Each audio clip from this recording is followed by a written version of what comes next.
Son, the Holy Spirit. Amen. Abba Father, as we come in your awesome and wonderful presence this evening, we want to thank you, Lord, for your unconditional love. Thank you, Lord, that your mercy is new every morning. Thank you, Father, that your compassion is new every morning. Thank you, Jesus, that your grace is sufficient for us. Father, we thank you that hope does not disappoint us, for the love of God has been poured in our hearts by the Holy Spirit that has been given to us the day we accepted your Son, Jesus, as our Lord, God, and Savior.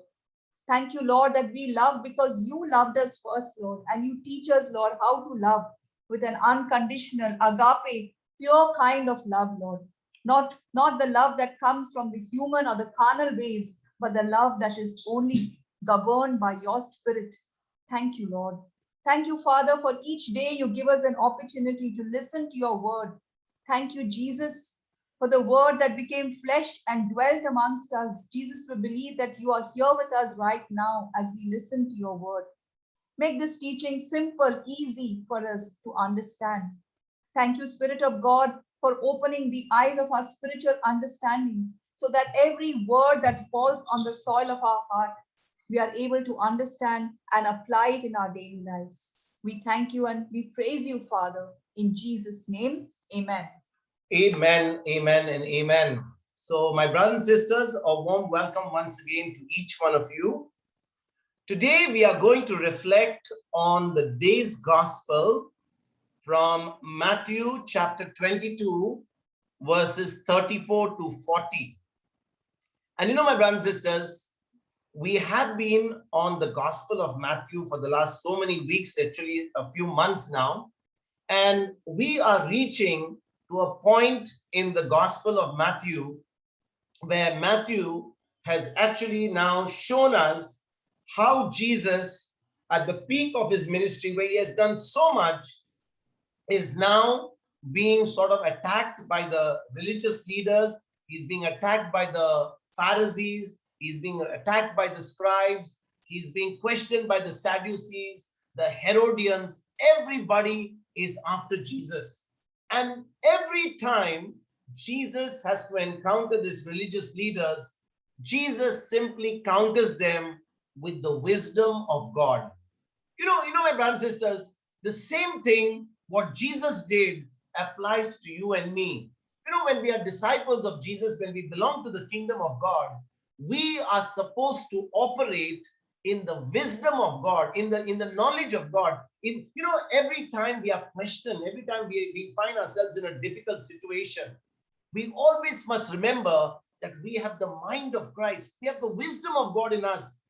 My brothers and sisters, the day we accepted Christ, the day we were born again, if the fullness of God is already on the inside of us. The fullness of God is already inside our spirit. And if we are not drawing it out, we are not drawing this by the renewing of our mind, then there is something wrong, because even though we've got all this power within, we will never be able to live the authentic or the victorious or that abundant life that Jesus has promised us. And my brothers and sisters, what we are going to see today is virtually a question that has been put to Jesus by the religious leaders. This is a lawyer putting a question to Jesus, a religious lawyer.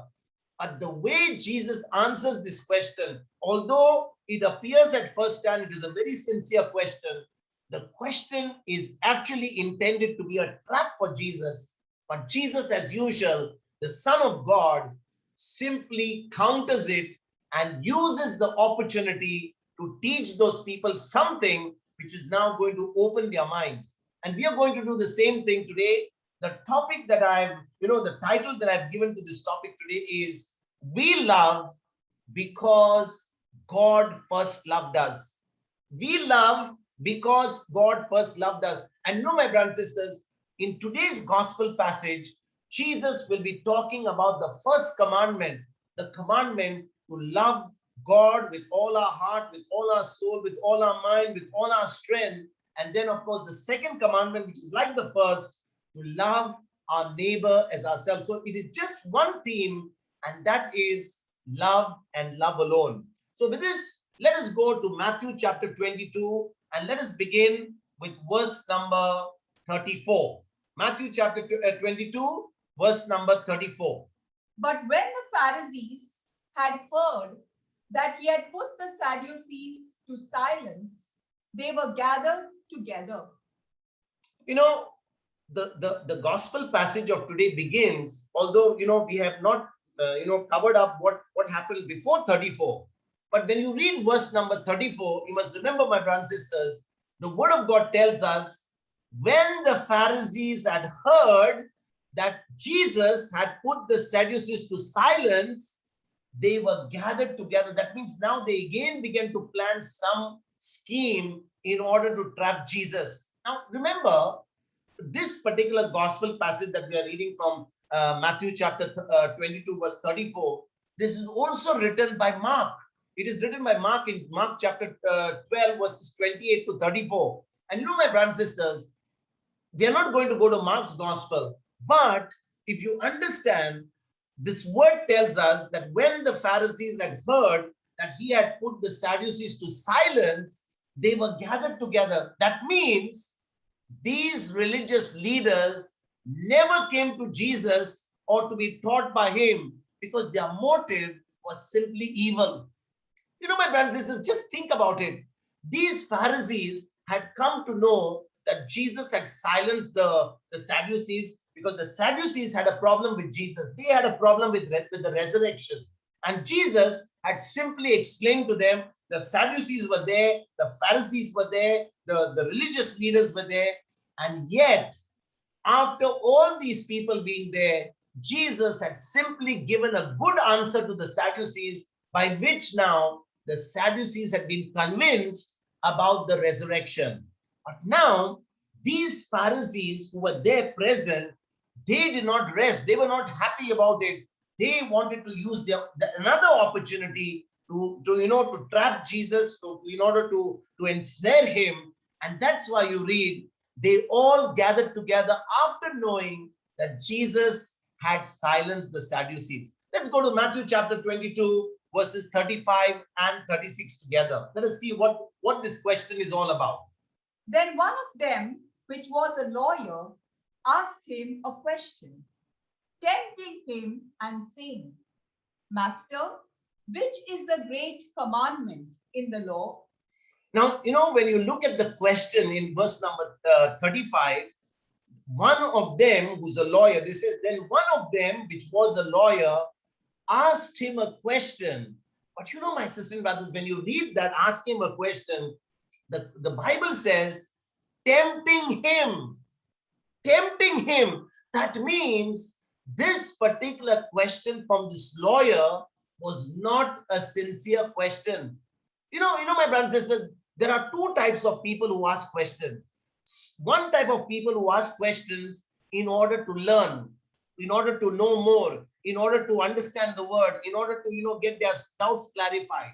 There is another type of people who ask questions, and their intention to ask questions is they've got a preconceived idea in their mind, and they simply want to trap that person by asking that question to see what sort of answer he will give. These religious leaders belong to the second category, where they were asking questions to Jesus, not because they were interested in the answer, but simply because they wanted to trap Jesus. They wanted to tempt him. They wanted to ensnare him. And my brothers and sisters, as I told you earlier, this particular gospel from Matthew chapter 22 is also mentioned in Mark's gospel, Mark chapter 12. I want to show you in Mark chapter 12, verse number 28, that this particular lawyer was also a scribe. He was also a scribe. Let us read that. Mark chapter 12, verse number 28. And one of the scribes came, and having heard them reasoning together, and perceiving that he had answered them well, asked him, which is the first commandment of all? Yeah, so when you read Matthew's gospel, that is Matthew chapter 22, verse number 35 and 36, you understand there that the person who asked a question is a lawyer. So this lawyer was also a scribe. That's what it says in verse number 28 of Mark chapter 12. This lawyer was also a scribe who had heard the discussion between Jesus and the Sadducees. And it is recorded in the previous verses. You can see that. It's already recorded in the previous verses of Matthew. So, when you go to Matthew's gospel, in Matthew's gospel, all these Sadducees had come to trap Jesus. And my brothers and sisters, the Sadducees had been asking Jesus about the rising from the dead. And what did Jesus do? Jesus simply explained to them that rising from the dead is nothing but their misconception. He talked to them about the God of Abraham, the God of Isaac, the God of Jacob, and he says he's not God of the dead, but he's God of the living. You can go there to the previous verses, my brothers and sisters. It is from Matthew chapter 22, verses 23 to 33. That's what we are not reflecting. It's not part of today's gospel, and we have not even reflected on that yesterday also. But if you read for your homework, Matthew chapter 22 from 23 to 33, that was the encounter Jesus had with the Sadducees. So the question says, a lawyer asked him a question, tempting him and saying, so what was tempting about this question? What was the trap, my brothers and sisters? When Jesus was asked this question, Jesus was actually, all the time preaching about the mercy of God. He was preaching about the grace of God. And sisters and brothers, if Jesus had deviated from the popular interpretation of the law, that they would have an occasion, who these religious leaders, the scribes, the Pharisees, would have an occasion to trap Jesus. They wanted to see what Jesus was going to answer them. That was the trap.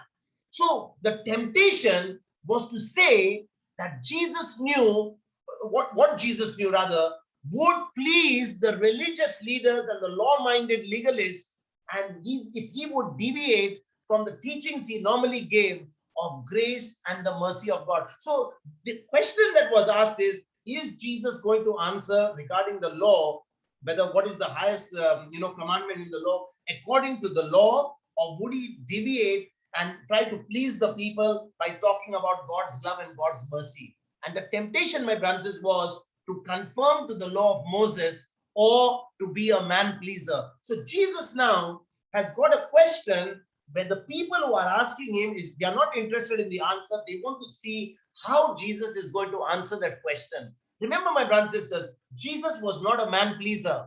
Jesus did not want to preach something where he was come to, give some people emotional support or an emotional, a high. Absolutely not. Jesus simply preached the truth of God's word. But this question from the religious leaders, whether, which was the highest, which was the most important commandment, was only a trap, so that Jesus now had to answer this question exactly as per the law, or whether he was going to deviate and become a man pleaser and now, dilute the answer. My brothers and sisters, you go to verse number 36. Look at what he says in verse number 36. Master, which is the great commandment in the law? Master, which is the great commandment in the law? This particular scribe, who's a lawyer, is actually asking Jesus, Master, which is the great commandment of the law? My brothers and sisters, every time you read the scriptures, if you do not read the verses before that, there is a possibility for us to misunderstand and misinterpret the scriptures. Why? Every time scriptures are being, there is a dialogue or there is something written in the word of scriptures, you must always look at the context. You must look at who is asking that question, what is the motive of that person asking question, and whether they have come in order to learn the word or they have come in order to ensnare Jesus or to trap him. Now, when you look at this question in verse number 36, this man is doing the right thing. What is he doing? He's calling Jesus master. These are the scribes. These are the Pharisees. These are the lawyers. They are the masters actually of the law. But now they are simply trying to, flatter Jesus. They are trying to play on the ego of Jesus, and they are saying, Master, which is the great commandment in the law? And my sister and brothers, Jesus showed that all of the Old Testament law was actually designed to instruct people on how to love God and to love others. That was all the Old Testament scripture. That's exactly what Jesus was trying to do. He was saying the entire Old Testament law was actually given by God so that people would learn to love God, obey God's word, and through that love, they would be able to love their brothers and sisters, love their neighbor. And therefore, the two commandments that that dealt directly with loving God and loving others are mentioned in the Old Testament. Let's go to the first one, Leviticus chapter 19, verse number 18. Leviticus chapter 19, verse number 18. There it tells us that loving God and loving our neighbor were the two most important commandments. Let us go for the first one. Leviticus chapter 19, verse number 18. Thou shalt not avenge, nor bear any grudge against the children of thy people, but thou shalt love thy neighbor as thyself. I am the Lord. Thou shalt not avenge or bear any grudge against the children of thy people, but thou shalt love thy neighbor as thyself. I am the Lord. You know, my sisters and brothers, the law in the book of Leviticus is clearly telling the people in the old covenant that they shall love their neighbor as themselves. And then we go to Deuteronomy chapter 6, verse number 5, which is another verse which also tells us about what exactly the Lord gives as a commandment there. Let us see that. It's talking about loving the Lord with all our heart. Let us read that. Deuteronomy chapter 6, verse number 5. And thou shalt love the Lord thy God with all thine heart, and with all thy soul, and with all thy might. Thou shalt love the Lord thy God with all thy heart, and with all thy soul, and with all thy might. So, brothers and sisters, whether we are looking at Leviticus or whether we are looking at the book of Deuteronomy, Leviticus chapter 19, verse 18, or whether we are looking at Deuteronomy chapter 6, verse number 5.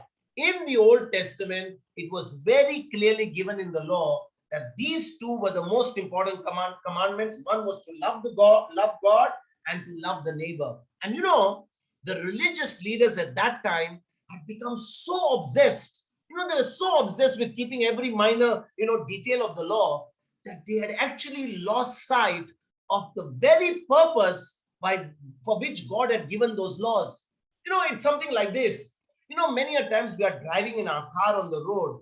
We are so much obsessed on looking only at the road, looking at the signal, looking at the cameras, that we forget to look around and see the beauty, look at all the things that God has created. Sometimes we are traveling in a train, or we are traveling in a bus. Sometimes we just lose focus. We are sitting with our mobiles. We are sitting and chatting with one another. We forget to look at the creation. What a beautiful creation that God has given us. And many times, my brothers and sisters, we also, because we are doing, more of religious thing, we begin to lose that relationship with the Lord, because we are only becoming human doings.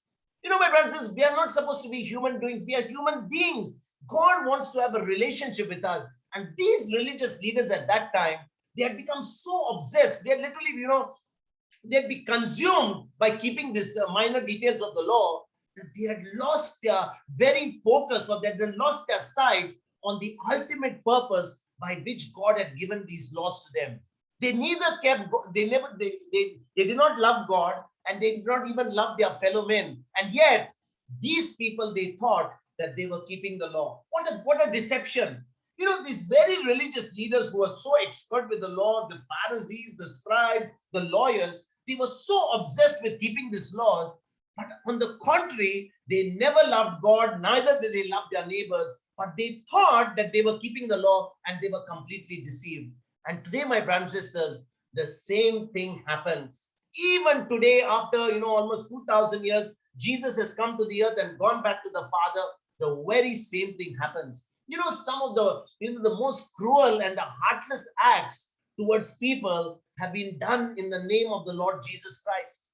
You know, those who think they are defending the holy commandments of God, and especially the God's word, they are the very people who are actually offending and doing harmful things to people. You know, my brothers and sisters, God actually loves people. He's not come here to give us rules and regulations, that in order to enforce those rules and regulations, we actually, ostracize people. We let people go away from the church. We drive people out away from the church. This is one of the greatest errors that a religious spirit will do. Somebody wants to follow rules. You must come on time. You must do this. You must do that. Brothers and sisters, God is not interested in people following rules. God is interested in our heart.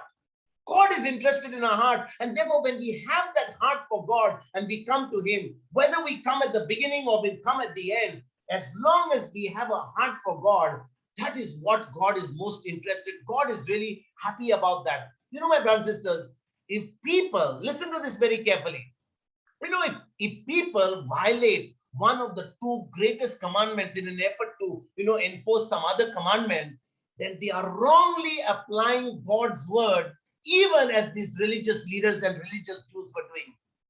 Let me say this again. You know, if you're trying to, force your family, force your spouse, force your children, come on, you must pray the word of God. Come for rosary, come for prayers. Come on, let's do together. You're like a dictator trying to enforce them to pray. You know, my sisters and brothers, in that effort of just trying to, do that ritual and trying to do that prayer, because many of the, the religious systems today, they have a very disciplined thing. 6 o'clock, 8 o'clock, 9 o'clock, 10 o'clock, you have to be there. Sometimes you're just not in the right spirit to pray. And God is not saying, now anyway, you come and just pray to me. Brothers and sisters, we are supposed to have a relationship with the Lord.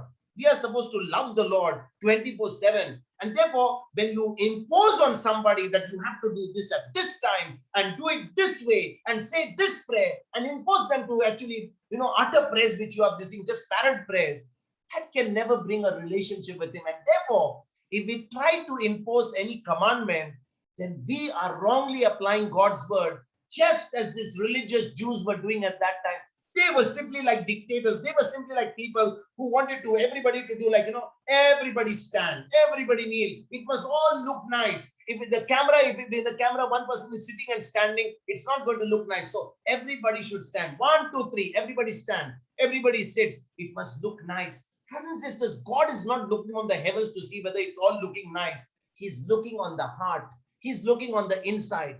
And sisters and brothers, the Old Testament law and the New Testament grace compelled people in the same end, which was what? The love of God and love for their fellow men.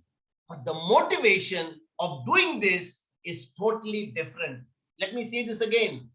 The Old Testament law and the New Testament grace is actually having the same end. And what is that same end? To love God and to love the neighbor.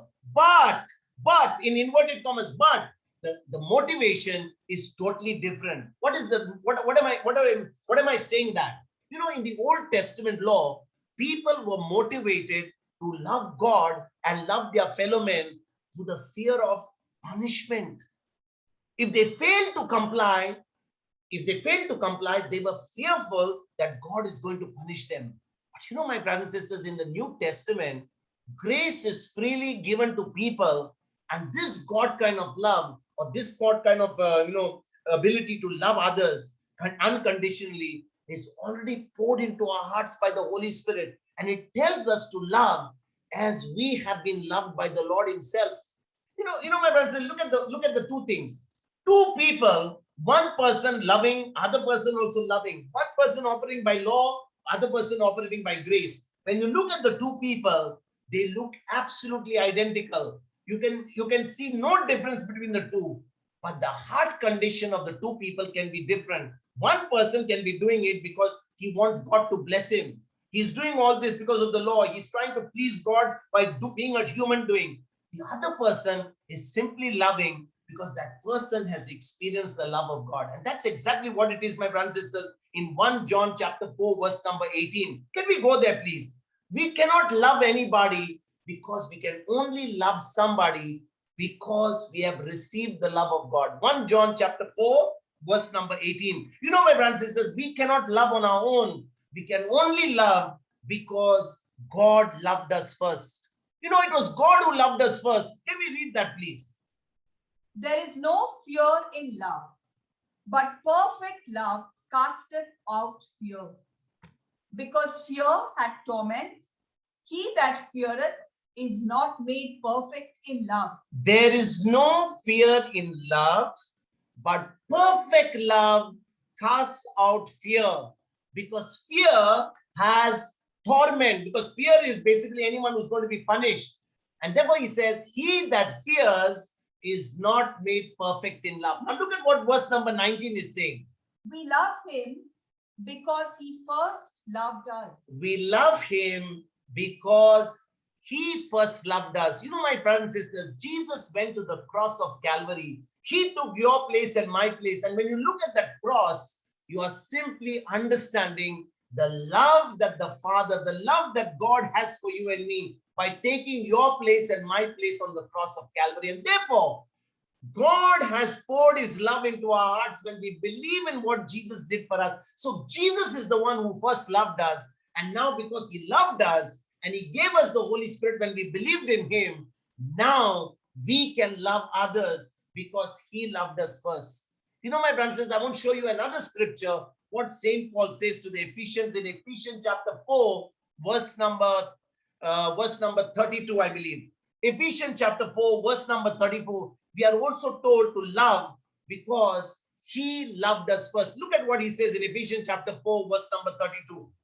And be ye kind one to another, tender-hearted, forgiving one another, even as God, for Christ's sake, hath forgiven you. And be you kind one to another, tender-hearted, forgiving one another, even as God, for Christ's sake, has forgiven you. You know, my sisters and brothers, when we went to 1 John chapter 4, verse 19, we saw we love because he first loved us. Again, in Ephesians chapter 4, verse number 32, he's saying, St. Paul is saying to the Ephesians, he says, be you kind one to another, tender-hearted, forgiving one another, even as God, for Christ's sake, has forgiven you. So, brothers and sisters, love and forgiveness are two sides of the same coin. When you say you love somebody, it also means you have forgiven that person. When you say you love somebody, you have also forgiven that person. If you say you have forgiven that person, it means you also love that person. You cannot say, I love that person and still hold bitterness in the heart.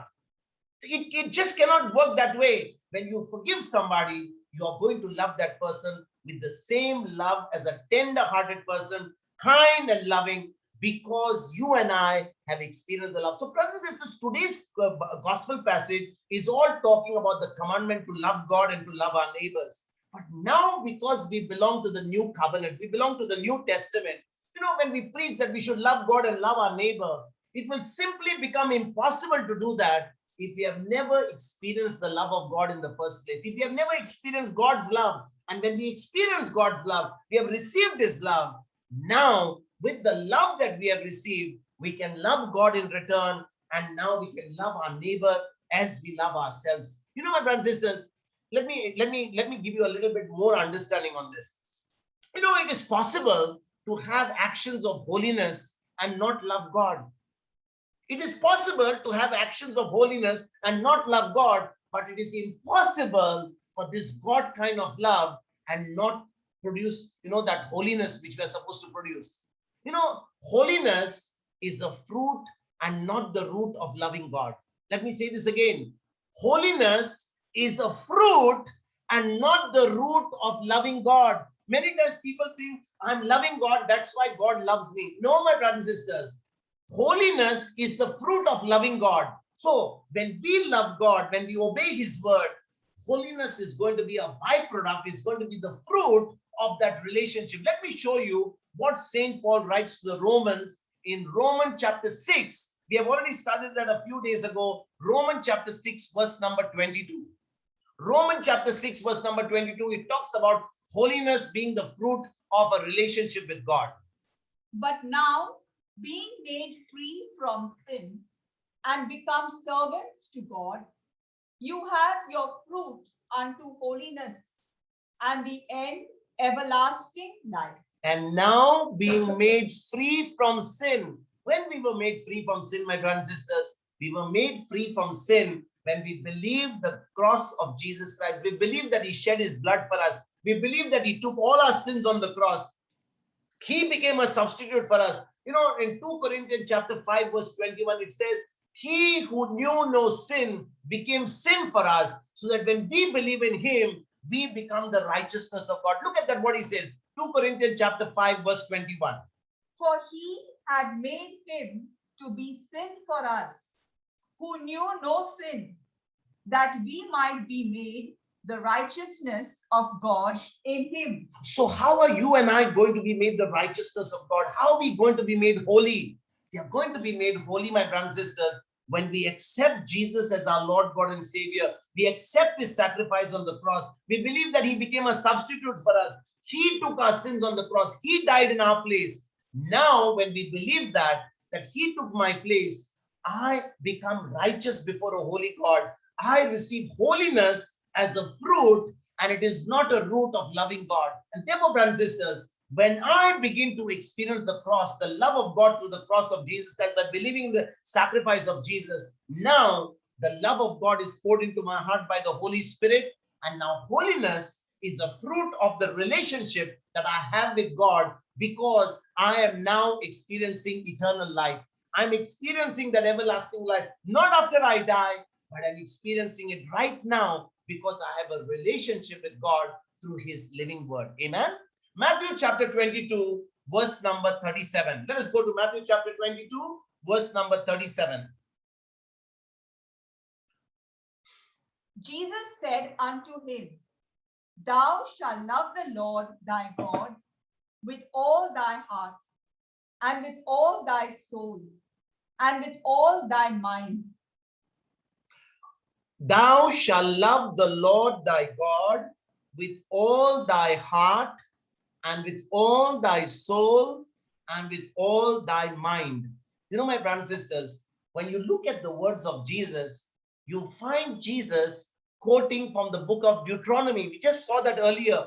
Deuteronomy chapter 6, verse number 5. He is talking about loving the Lord thy God with all thy heart, with all thy soul, and with all thy mind. We already had seen that earlier. Let's go back to Deuteronomy chapter 6, verse number 5, and see Jesus quoting exactly from Deuteronomy chapter 6, verse number 5. And thou shalt love the Lord thy God with all thine heart, and with all thy soul, and with all thy might.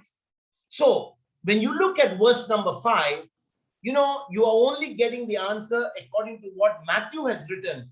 But when you go to, when you go to Luke's gospel, Luke also has given the same thing. In Luke's gospel, Luke chapter 10, verses 25 to 28, you will find that Luke has also included what Jesus said in Deuteronomy chapter 6, verses 4 and 5. So let us go to Luke chapter 10 and see verses 25 to 26. And behold, a certain lawyer stood up and tempted him, saying, Master, what shall I do to inherit eternal life? He said unto him, What is written in the law? How readest thou? Look at what Jesus is saying to this man in Luke's gospel. When the lawyer stood up to ask Jesus, he's asking him a question. What must I do to inherit eternal life? At that time, Jesus simply referred the man to the law. He's telling him, instead of you asking me, since you are a lawyer, let me show you what the law says. So, brothers and sisters, let us go back to the book of Deuteronomy, chapter 6, and let us read verses 4 and 5. Because in Deuteronomy chapter 6, verses 4 and 5, Mark has given the answer. In Mark's gospel, Mark mentioned both the verses 4 and 5. Let us go to Deuteronomy chapter 6, verses 4 and 5. Deuteronomy chapter 6, verses 4 and 5.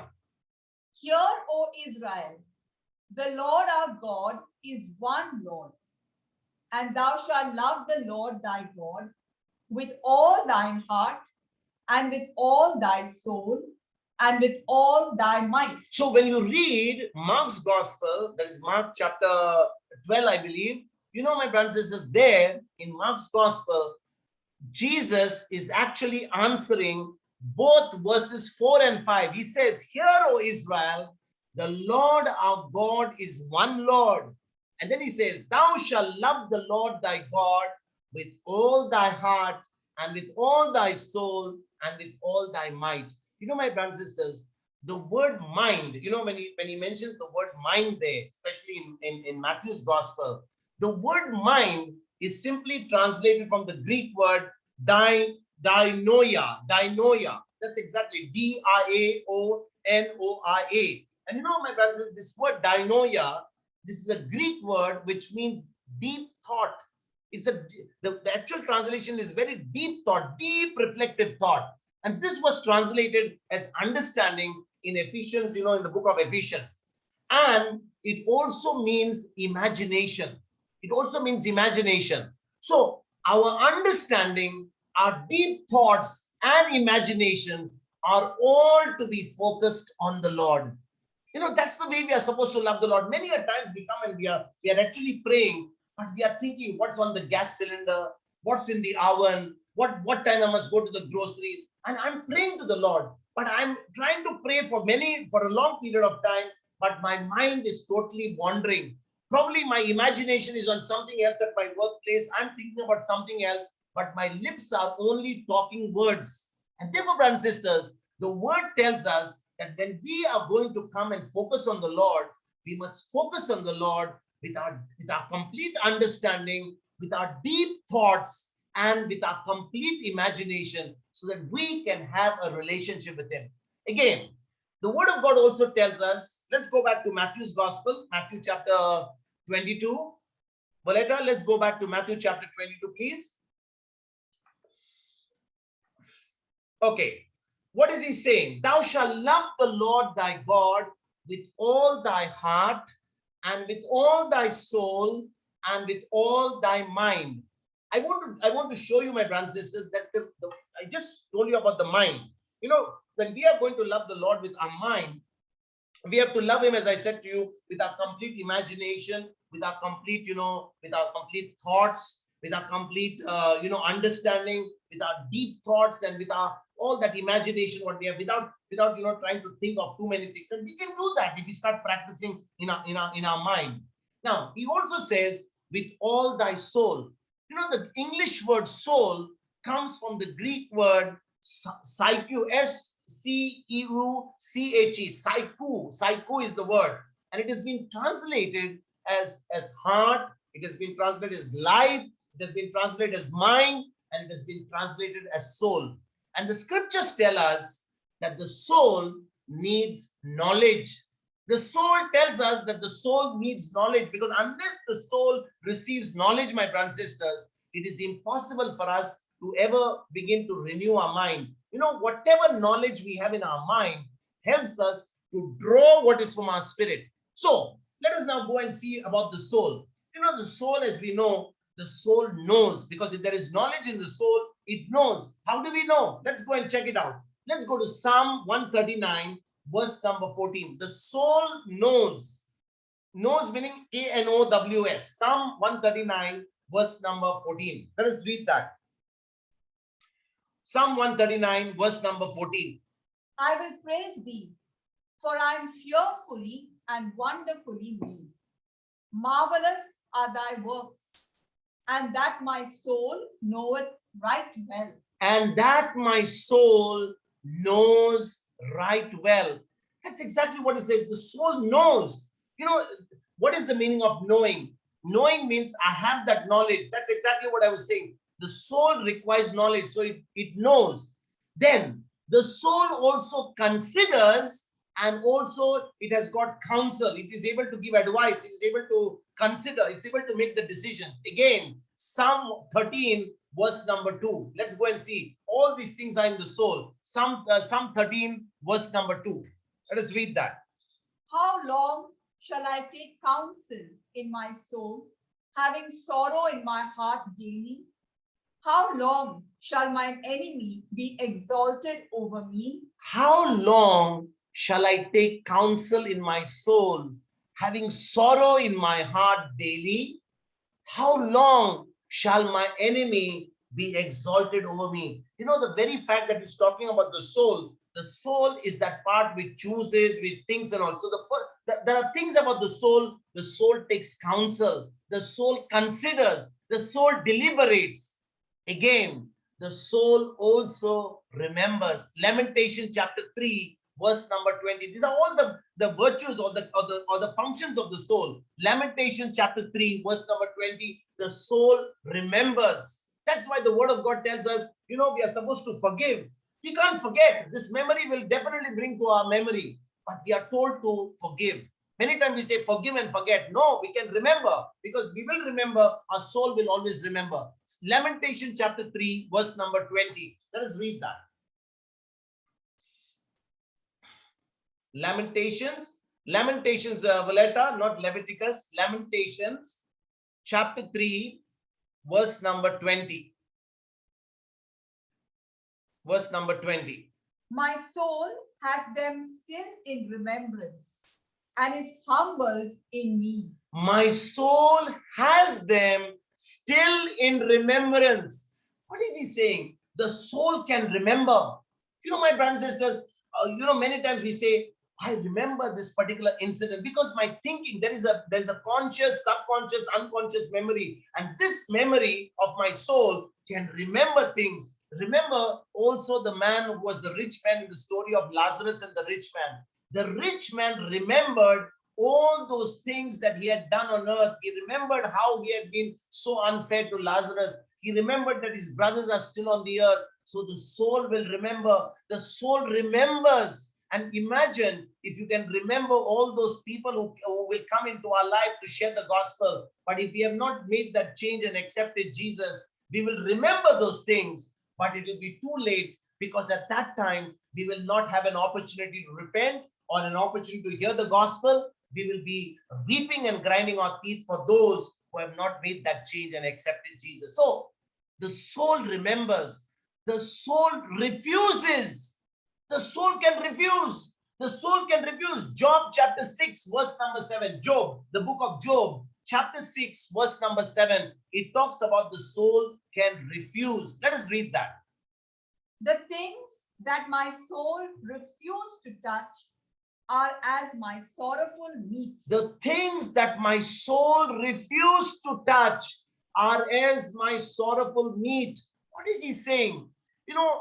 Whatever his soul refused, whatever he did not want to do, even now, my soul which is refusing to touch this is now, even though when I'm trying to look at whatever food is right around me, even my soul right now is refusing to touch it, because I'm not in the right frame of mind.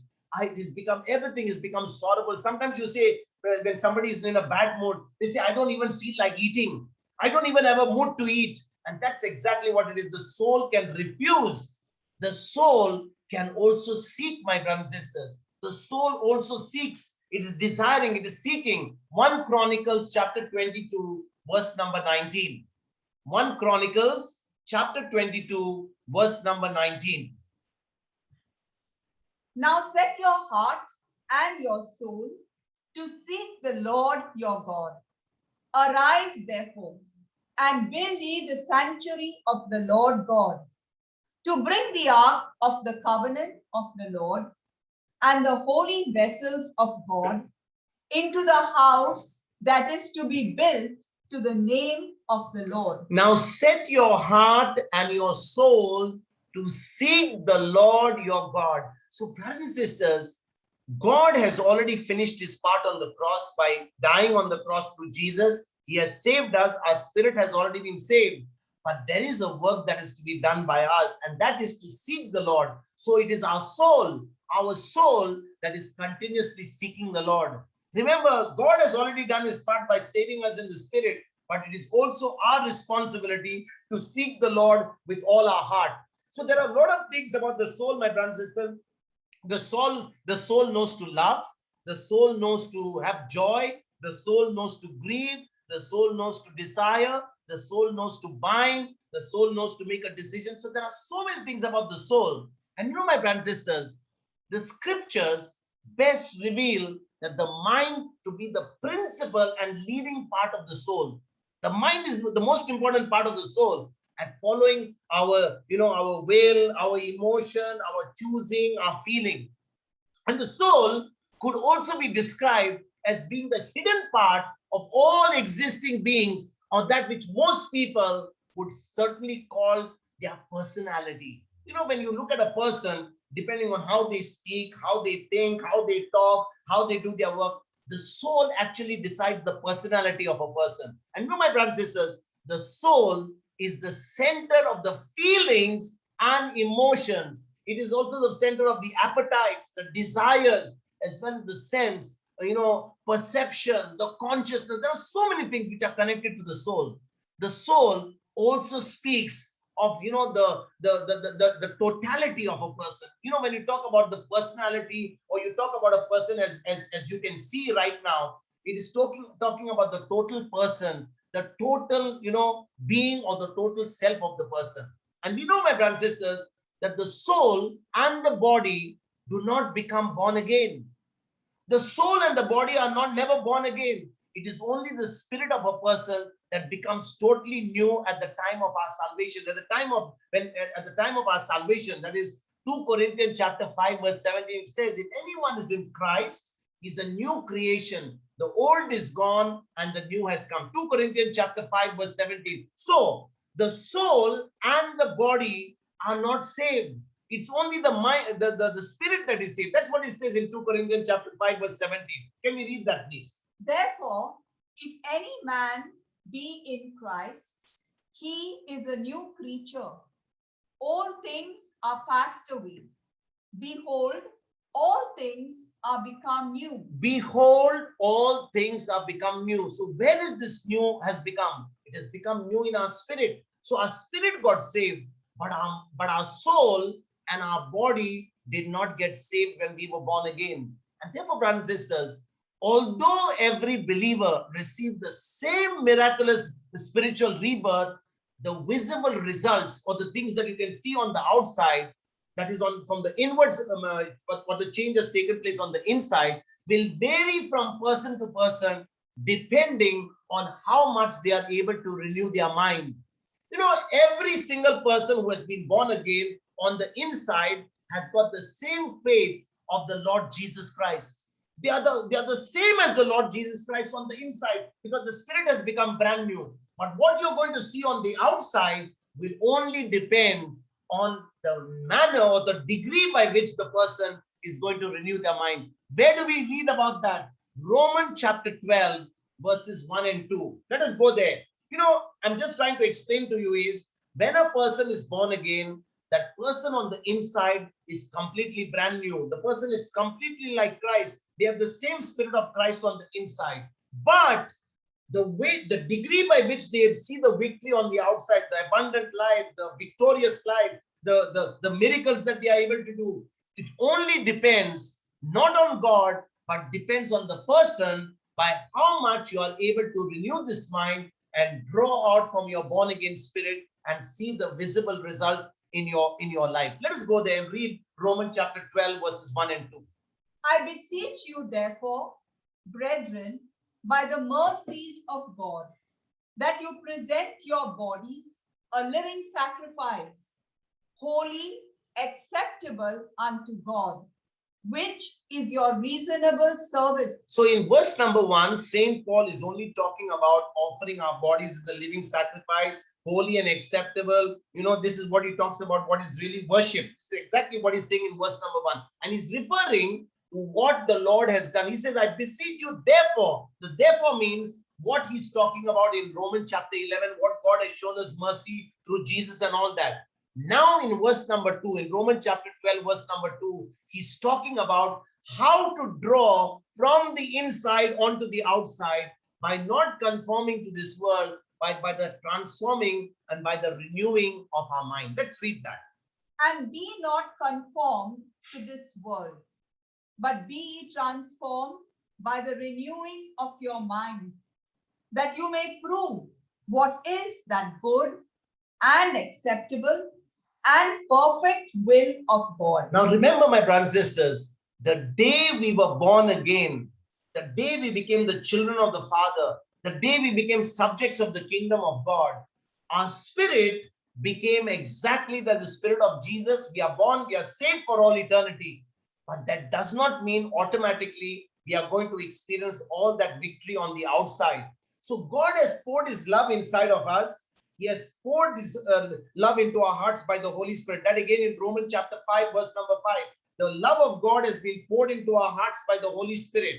But remember, my brothers and sisters, even though God has poured that love into our hearts by the Holy Spirit, We will only experience that God kind of love when we are transformed by the renewing of our mind. What is the use of having all this love of God poured inside our hearts and we are not able to draw it out by the renewing of our mind? And how do we renew our mind?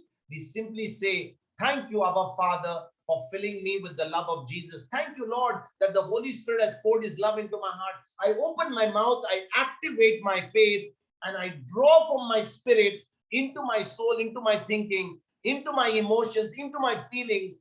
And now, as I speak the word, as I begin to open my mouth and speak, now what is on the inside, I'm drawing out on the outside, and I'm experiencing the love of God. And this love of God, which has been poured into my heart, is now allowing me to love God in return, and with the same love my neighbors just as I love myself. What a wonderful concept, brothers and sisters. When we understand what happened at our new birth, remember the day we accepted Christ, the day we were born again, God poured his love into our hearts by the Holy Spirit. We become the recipients of God's love.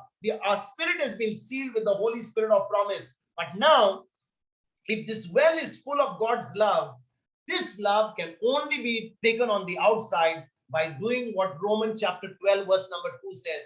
Do not be conformed to this world, but be you transformed by the renewing of your mind. And we studied about the mind. We studied about the soul.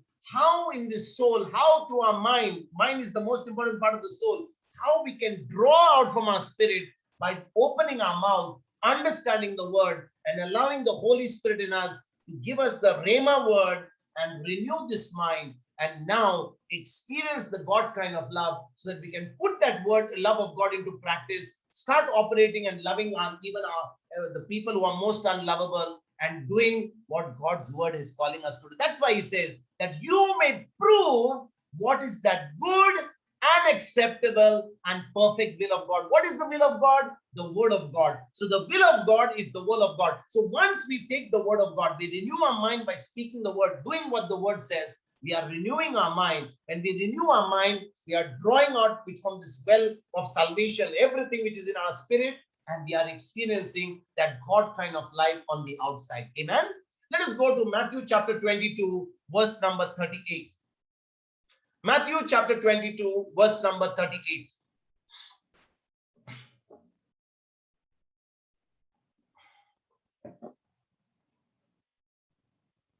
Praise God. Thank you, Jesus.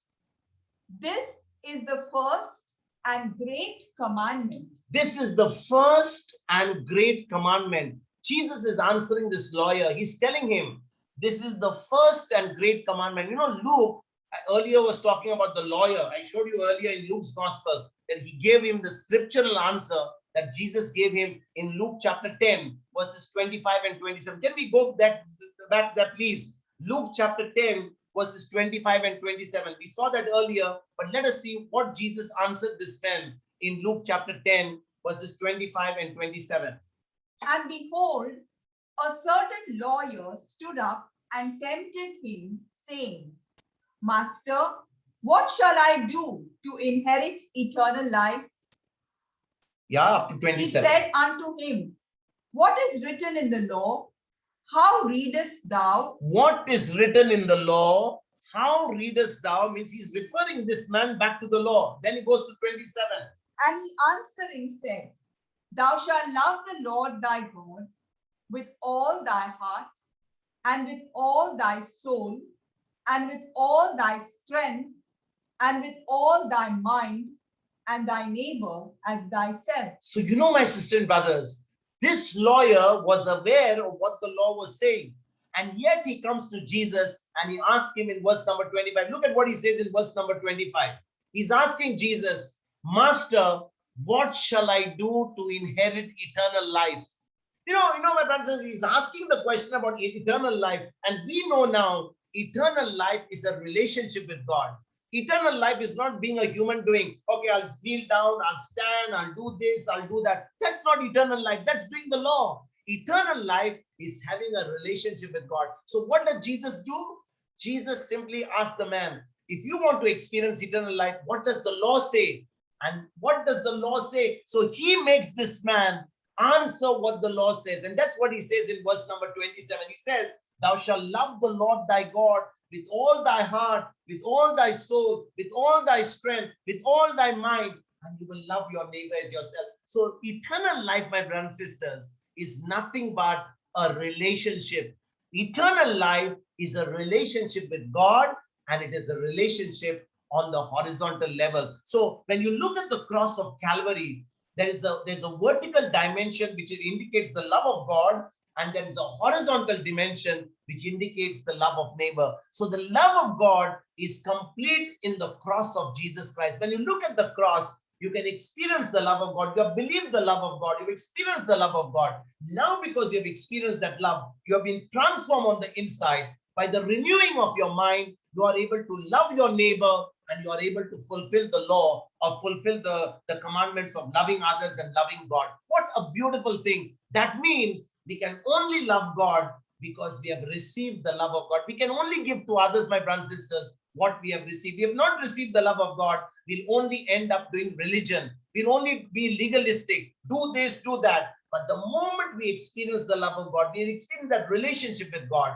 now we will operate in a relational basis, because God is relational. God the Father, God the Son, God the Holy Spirit. It's a relationship with the Trinity. In the same way, you and I are supposed to have a relationship with God, and a relationship on the horizontal with our brothers and sisters, with our neighbors, and even with our enemies. Amen. Matthew chapter 22, verse number 39. Let us go to Matthew chapter 22, verse number 39. And the second is like unto it. Thou shalt love thy neighbor as thyself. And the second is like unto it. Means he's talking about the first one. The first one is to love the Lord your God with all your heart, with all your soul, with all your mind, with all your strength. And then he's saying the second one is like the first one. You will love your neighbor as yourself. Again, my brothers and sisters, we already saw in Leviticus chapter 19, verse number 18. I don't want to go there again, but it was talking in the law about loving thy neighbor. And you know, sisters and brothers, loving God is the first commandment, and then we are commanded to love our fellow men. Loving God is the first commandment, and then we are commanded to love our fellow men. That's exactly what Saint John writes. He's saying, if you say you love God, but you don't love your neighbor, you don't love your brother and sister whom you can see, you're a liar, he's saying. How can you say that you love God? Let us go to 1 John chapter 4, verse number 20. 1 John chapter 4, verse number 20. You know, there Saint John very clearly explained. He says, don't you say that you love God if you cannot love your neighbor whom you can see. If you say you can love God whom you cannot see, then you have to prove it by loving your brother and sister whom you can see. Let's read that. If a man say, I love God, and hateth his brother, he is a liar.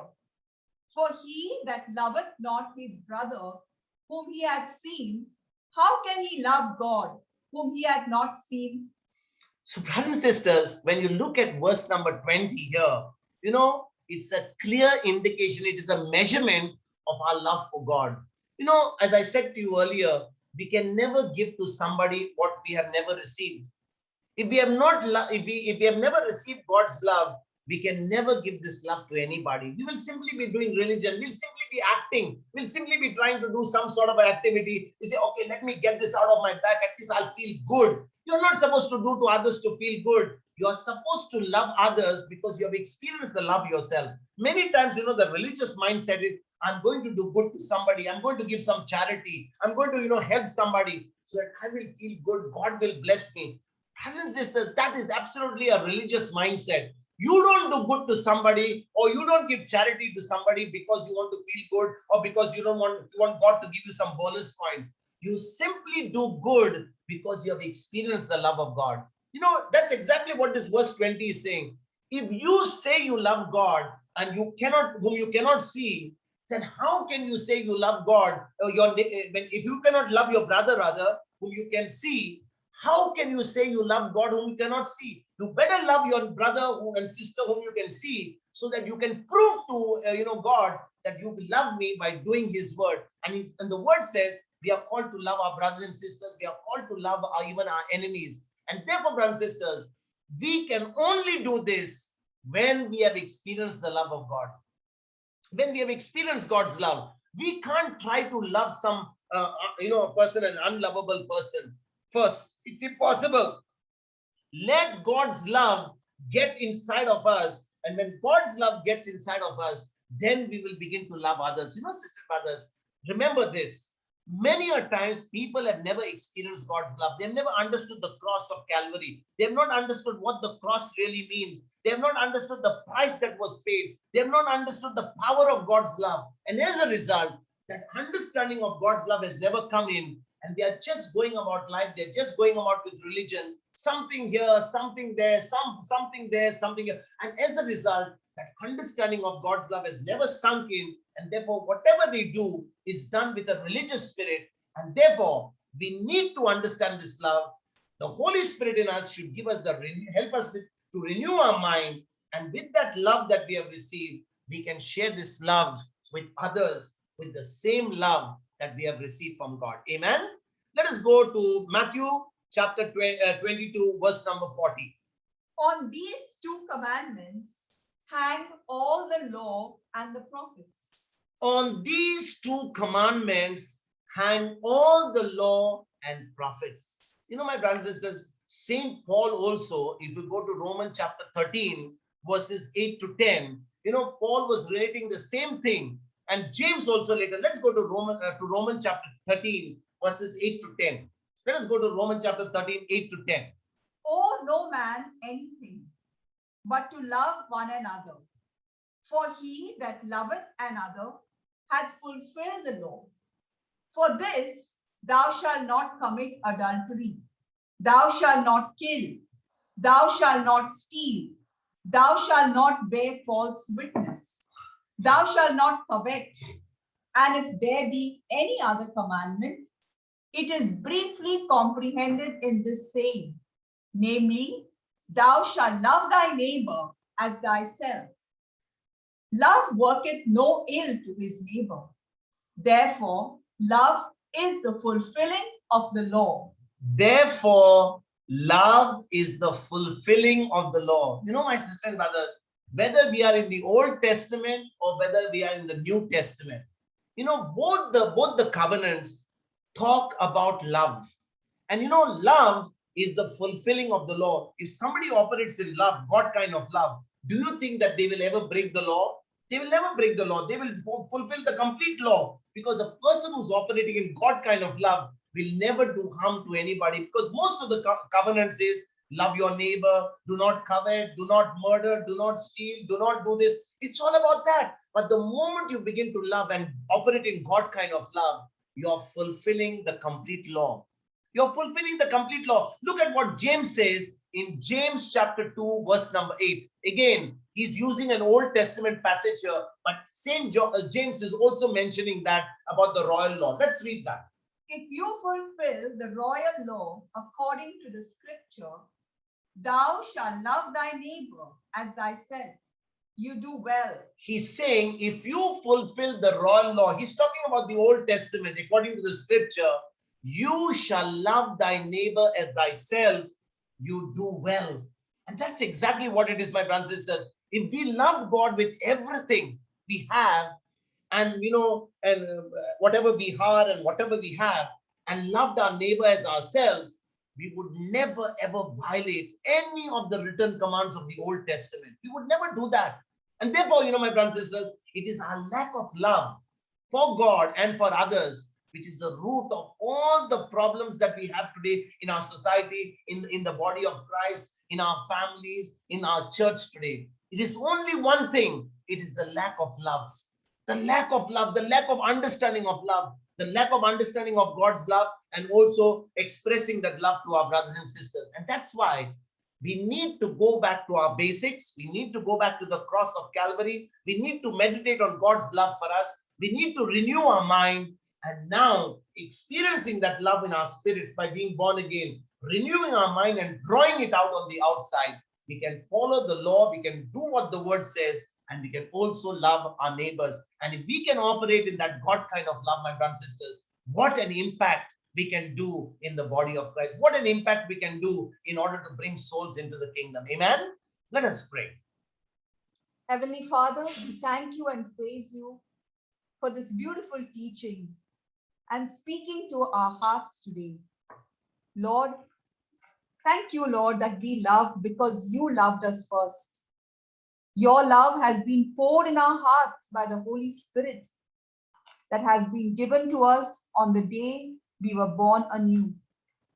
But each day, Lord God, help us to draw that love from our born again spirit into our mind by renewing our mind with the word of God, so that we can appropriate of that love which you have planted in our spirit.